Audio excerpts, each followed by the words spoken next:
एक रूसी अखबार ने अपनी वेबसाइट पर यूक्रेन युद्ध में लगभग 10,000 रूसी सैनिकों के मारे जाने की खबर छापी। हालांकि बाद में अखबार ने यह खबर हटा ली और कहा कि उसकी वेबसाइट हैक की गई थी और गलत सूचना छापी गई। आर्टिकल में रूसी रक्षा मंत्रालय के हवाले से बताया गया कि 9,861 रूसी सैनिक मारे गए। अमेरिकी विदेश मंत्रालय के प्रवक्ता नेड प्राइस ने कहा है कि जब साझा हितों की बात आती है तो भारत अमेरिका का एक महत्वपूर्ण भागीदार है। उन्होंने कहा कि रूस भारत के रिश्ते के बीच में नहीं आते क्योंकि अमेरिका भारत के लिए पसंदीदा भागीदार है। राष्ट्रपति जो बाइडेन ने कहा था कि रूस के खिलाफ भारत का रुख ढुलमुल रहा है। ब्रिटेन के प्रधानमंत्री बोरिस जॉनसन ने मंगलवार को भारतीय प्रधानमंत्री मोदी के साथ फोन पर बातचीत में कहा कि रूस की कार्रवाई बेहद चिंतित करने वाली है और पूरी दुनिया के लिए विनाशकारी। जॉनसन के कार्यालय ने बताया कि दोनों प्रधानमंत्री इस बात पर सहमत हुए कि यूक्रेन की क्षेत्रीय अखंडता और संप्रभुता का सम्मान किया जाना चाहिए। रूस की सेना ने मंगलवार को यूक्रेन के मारियोपोल शहर पर 2 सुपर पावरफुल बम गिराए। इस हमले के बाद यूक्रेन के राष्ट्रपति वोलोदिमीर जेलेंस्की ने कहा कि मारियोपोल शहर में लगभग 1 लाख लोग अभी भी अमानवीय परिस्थितियों में फंसे हुए हैं। पूर्ण नाकाबंदी के कारण भोजन, पानी और दवा के बगैर लगातार गोलाबारी और बमबारी के बीच फंसे हुए। रूसी राष्ट्रपति व्लादिमीर पुतिन के प्रवक्ता दिमित्री पेस्कोव ने एक इंटरव्यू में कहा कि रूस ने यूक्रेन में अब तक अपने किसी भी सैन्य लक्ष्य को हासिल नहीं किया। उन्होंने परमाणु हथियारों के इस्तेमाल को खारिज न करते हुए कहा कि देश के अस्तित्व पर खतरा बना तो ऐसा हो सकता है। पुतिन चाहते हैं कि दुनिया हमारी चिंताएं समझे।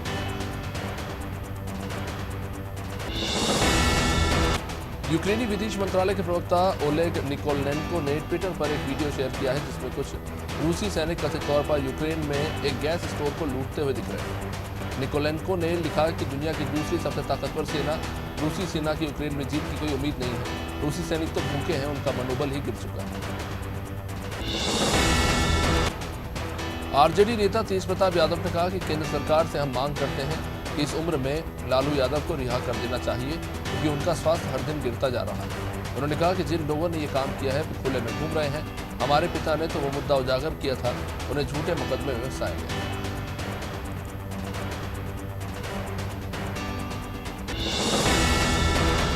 दिल्ली के मुख्यमंत्री अरविंद केजरीवाल ने दिल्ली के नगर निगम के एकीकरण के चलते नगर निगम चुनाव टाले जाने पर कहा कि क्या इस वजह से चुनाव टल सकते हैं। उन्होंने कहा कि कल ये गुजरात हार रहे होंगे तो ये कह देंगे कि चुनाव टाल देते हैं क्योंकि गुजरात और महाराष्ट्र को एक कर रहे हैं।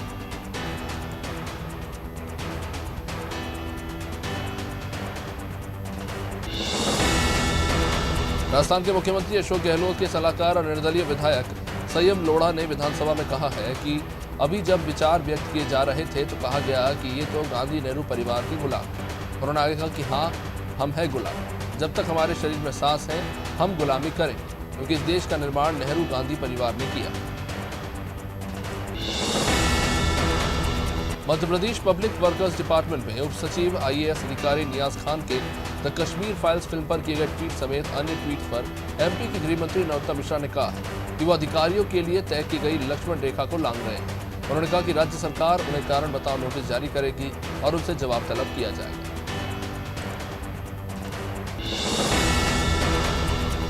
केंद्रीय मंत्री निर्मला सीतारमण ने बुधवार को राज्यसभा में बताया कि जम्मू कश्मीर में 2021 में 42 शीर्ष कमांडरों समेत 180 आतंकी मारे गए, इसमें 32 विदेशी शामिल हैं। उन्होंने बताया कि इस दौरान घुसपैठ में 33% और सीज फायर उल्लंघन के मामले में 90% की कमी आई है। रिपोर्ट्स के अनुसार सीतारमण के अनुसार 2022 में जम्मू कश्मीर में 38 आतंकियों को मारा गया। प्रधानमंत्री मोदी ने पश्चिम बंगाल के वीरभूमि हुई हिंसा पर दुख जताते हुए कहा कि मैं आशा करता हूं कि राज्य सरकार बंगाल की महान धरती पर ऐसा जघन्य पाप करने वालों को जरूर सजा दिलवाएगी। उन्होंने कहा कि मैं बंगाल के लोगों को भी आग्रह करूंगा कि वे ऐसी वारदातों को अंजाम देने वालों को कभी माफ न करें।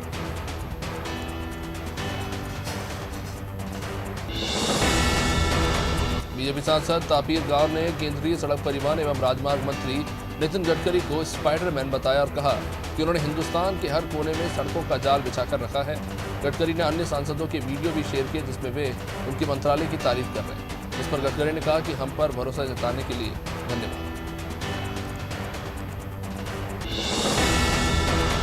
राजस्थान पुलिस के अनुसार अलवर में एक दलित शख्स द्वारा भगवानों पर आपत्तिजनक टिप्पणी के बाद उससे एक मंदिर में कथित तौर पर जबरन नाक रगड़वाई गई। पुलिस के अनुसार शख्स ने फिल्म द कश्मीर फाइल्स पर उसकी आलोचना को लेकर कमेंट्स के जवाब में ये टिप्पणी की थी। घटना का वीडियो सामने आने के बाद 2 लोग गिरफ्तार हुए।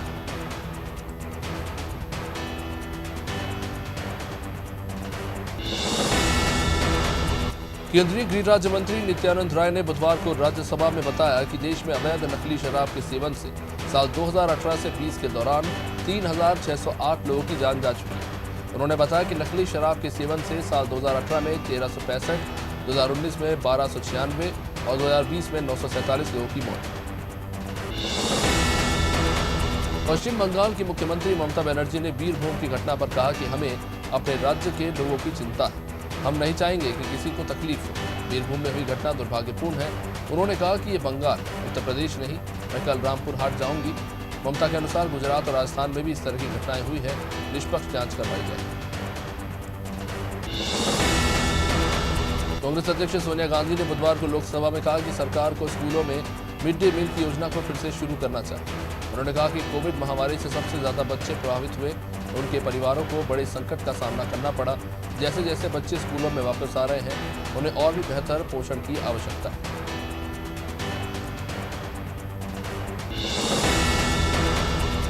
कुशीनगर में कथित तौर पर जहरीली टॉफी खाने से 4 बच्चों की मौत पर मुख्यमंत्री योगी आदित्यनाथ ने शोक व्यक्त किया। उन्होंने कार्यालय के इस मामले में पीड़ित परिवार को तत्काल सहायता और जांच के निर्देश दिए हैं। एसपी ने कहा है कि मामले की जांच फिलहाल हो रही है। अपराधी को किसी भी कीमत पर बख्शा नहीं जाएगा।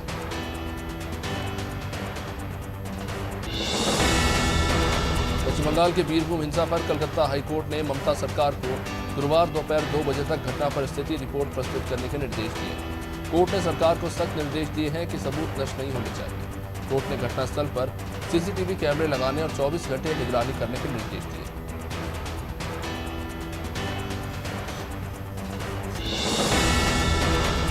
चारा घोटाला मामले में दोषी बिहार के पूर्व मंत्री रह चुके रविंद्र कुमार राणा का दिल्ली एम्स में इलाज के दौरान बुधवार को निधन हो गया।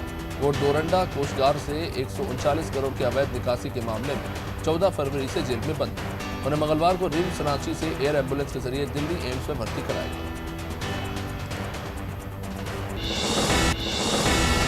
कर्नाटक में मुस्लिम व्यापारियों को मंदिरों में लगने वाले मेलों में स्टॉल लगाने की अनुमति नहीं देने को लेकर राज्य के गृह मंत्री आरागा ज्ञानेंद्र ने बुधवार को पुलिस से रिपोर्ट मांगी। राज्य के गृह मंत्री ने कहा कि मैंने पुलिस अधिकारियों से रिपोर्ट मांगी है। राज्य सरकार कड़ी नजर रखे हुए है और किसी भी अप्रिय घटना को रोकने के लिए कार्रवाई करेगी।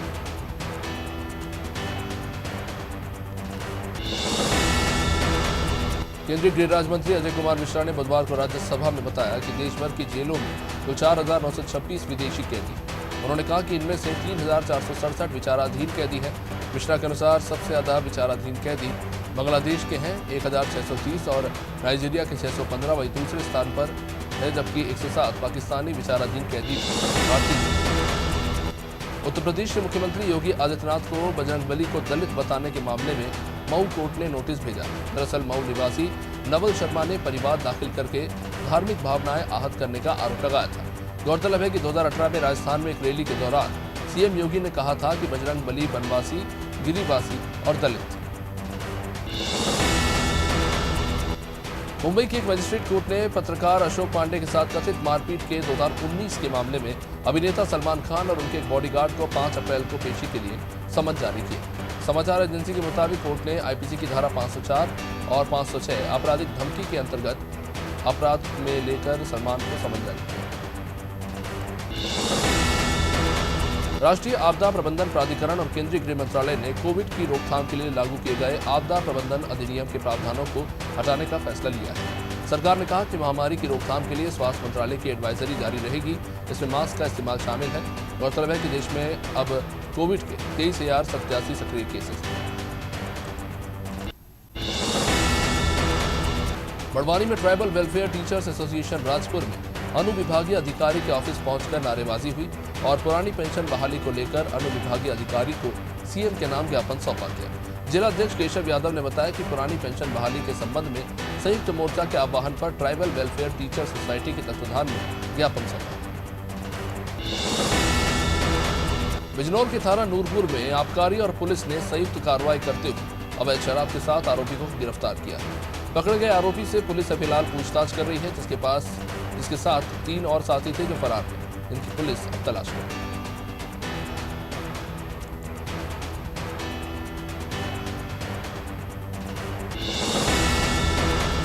खबर दमोह के हटा से, जहां हिनौता में भारतीय स्टेट बैंक कर्मचारियों के खिलाफ किसानों ने बैंक के बाहर धरना प्रदर्शन शुरू कर दिया। किसानों ने बैंक मैनेजर पर आरोप लगाते हुए बताया कि बिना अनुमति के खाते से रुपए निकालकर किसान क्रेडिट कार्ड के खातों में जमा करा दिए जाते हैं। साथ ही कहा कि जानकारी मांगने पर संतोषजनक जवाब भी नहीं दिया जाता। इसी को लेकर सभी किसान धरना दे रहे हैं। हटा में पुरानी पेंशन बहाली को लेकर संयुक्त मोर्चा ने मुख्यमंत्री के नाम एसडीएम को ज्ञापन सौंपा है और मध्य प्रदेश सिविल सेवा पेंशन नियम 1976 को बहाल किए जाने की मांग की। संयुक्त मोर्चा ने बताया कि 1 जनवरी 2005 से बंद पुरानी पेंशन बहाल करने को लेकर ज्ञापन दिया।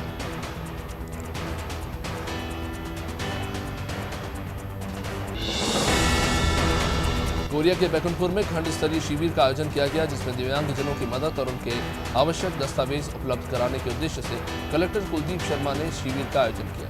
कलेक्टर ने शिविर में सभी पैनल पर पहुंचकर अवलोकन किया है और दिव्यांगजनों और उनके साथ आए परिवार के लोगों से भी बातचीत की।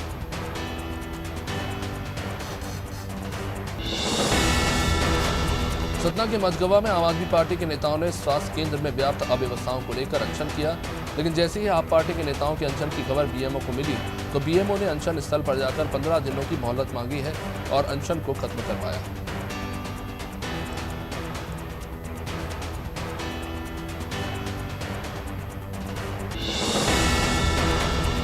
खबर टीकमगढ़ के पलेरा से, जहां वीरपुरा में सरदार भगत सिंह को याद करते हुए शहीद दिवस मनाया गया। इस अवसर पर शहीद भगत सिंह चौराहे पर भगत सिंह की प्रतिमा पर माल्यार्पण किया गया। सरपंच ब्रिजेंद्र सिंह यादव के साथ प्रताप सिंह यादव, जगदीश पाल सहित सैकड़ों लोग उपस्थित थे।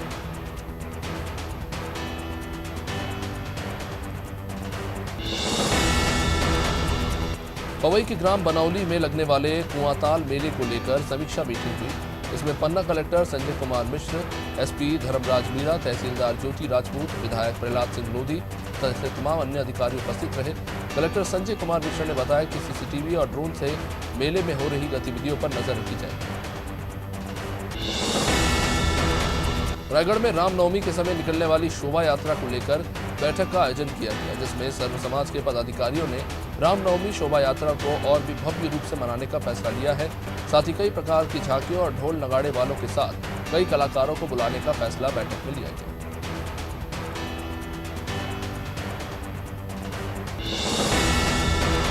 बड़वानी के ठीकरी में बलिदान दिवस पर हिंदू जागरण मंच के तत्वाधान में बाइक रैली निकाली गई, जिसमें सैकड़ों की संख्या में युवाओं ने हिस्सा लिया। आपको बता दें कि इसी दिन शहीद वीर भगत सिंह, सुखदेव, राजगुरु को फांसी दी गई थी। ठीकरी बड़वानी बलिदान दिवस पर निकाली गई बाइक रैली की तस्वीरें सामने आई।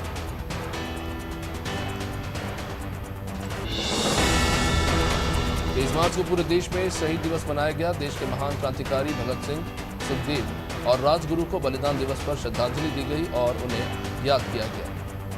शहीद आजम भगत सिंह के आगरा से जुड़े जीवन के पहलुओं को साझा कर रहे थे काफी लोग। यहाँ शहीद भगत सिंह आगरा में दरअसल छात्र बनकर रहे हैं और इसके लिए उन्होंने कॉलेज में दाखिला भी लिया। आगरा में डॉक्टर भीमराव अंबेडकर कॉलेज के यूनिवर्सिटी मॉडल स्कूल में एक छात्र संदिग्ध हालत में लहूलुहान हालत में मिला, जिसे लेकर शिक्षक एसएन मेडिकल कॉलेज पहुंचे थे। डॉक्टरों ने उसे मृत घोषित कर दिया। जहां इस घटना के बाद से छात्रों और परिजनों में काफी गुस्सा है। अब तक छात्र की मौत की घटना को लेकर कुछ भी खुलासा नहीं हो पाया। उत्तराखंड के बाजापुर में बिजली बिल अधिक होने से नाराज किसानों ने भारतीय किसान यूनियन के नेतृत्व में बिजली विभाग के अधिशासी अभियंता का घेराव किया। किसानों का कहना है कि ज्यादा बिजली बिल आने से किसानों को काफी परेशानी का सामना करना पड़ रहा है। इस दौरान किसानों ने बिजली बिल को कम कराने की मांग की।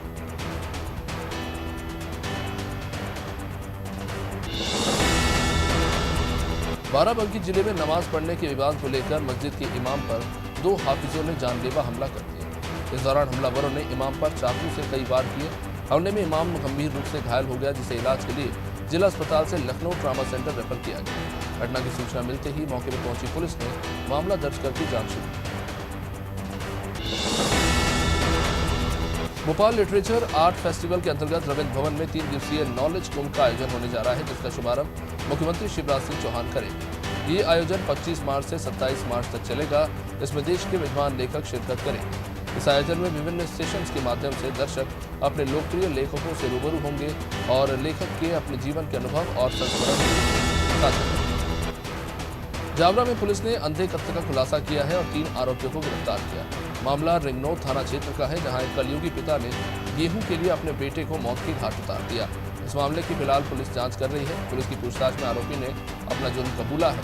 आरोपी ने बताया कि मृतक उन्हें खेत पर खड़े गेहूं नहीं देने पर आग लगाने की धमकी दे रहा था, इसलिए उसने वारदात को अंजाम दिया। योगी आदित्यनाथ उत्तर प्रदेश के मुख्यमंत्री के तौर पर दूसरी बार शपथ लेने जा रहे हैं। 25 मार्च को अटल बिहारी वाजपेयी इकाना स्टेडियम पर आयोजित होने वाले कार्यक्रम में जहां तैयारियां जोरों पर चल रही।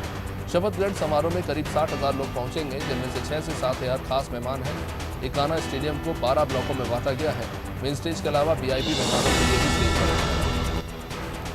मैनपुरी के बिंचवा थाना में निजी स्पेलर तेल के कारखाने में आग लग गई, जिससे क्षेत्र में अफरा तफरी मच गई। ग्रामीणों ने आनंद फानंद में आग बुझाने की कोशिश की, लेकिन आग पर काबू नहीं पाया जा सका। घटना की जानकारी मिलते ही फायर ब्रिगेड की टीम मौके पर पहुंची और कड़ी मशक्कत के बाद आग पर काबू पाया। आपको बता दें कि आग लगने से लाखों रुपए का सामान जलकर खाक हो गया। राजधानी भोपाल के टीला जमालपुरा इलाके में एक सनसनीखेज घटना सामने आई है।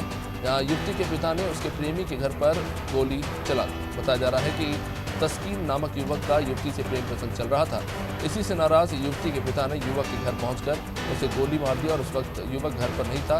शिकायत के आधार पर 3 लोगों के खिलाफ हत्या के प्रयास का मामला दर्ज है। रायगढ़ में उचित मूल्य की 870 राशन दुकानें हैं, लेकिन दुकानों में भीड़ होने के चलते असहाय और वृद्धजन परेशान होते रहते हैं। शहर की एक राशन दुकान से मामला सामने आया है, जहां दोनों पैर से पोलियोग्रस्त अपाहिज 70 वर्षीय महिला कलेक्ट्रेट पहुंची थी, जहां उसने अपनी परेशानी जिला कलेक्टर को बताई है, जिसे लेकर कलेक्टर भीम सिंह ने सभी पीडीएस दुकानों को दिव्यांगजनों के लिए और बुजुर्गों को व्यवस्था करने के निर्देश दिए। रायसेन में कोरोना वायरस से बचाव के लिए 12 से लेकर 14 साल के बच्चों का बुधवार से विशेष टीकाकरण अभियान शुरू हो चुका है। इसकी शुरुआत स्थानीय कॉन्वेंट स्कूल से कलेक्टर अरविंद दुबे ने की। इस खास अवसर पर कलेक्टर अरविंद ने बताया कि जिले में 12 से 14 साल तक के सभी बच्चों को मुफ्त वैक्सीन लगवाने के लिए विशेष अभियान शुरू किया गया है। रायगढ़ में शहीद नंद कुमार पटेल विश्वविद्यालय के गेट के पास दर्जनों छात्र छात्राएं ऑनलाइन एग्जाम की मांग को लेकर भूख हड़ताल पर बैठ गए और जैसे शिक्षा वैसी परीक्षा की नारेबाजी करने लगे। 5वें सेमेस्टर के छात्रों की ये मांग है कि उनकी परीक्षाएं ऑनलाइन मोड पर ही ली जाएं और परीक्षाएं जल्द से जल्द कराई जाएं।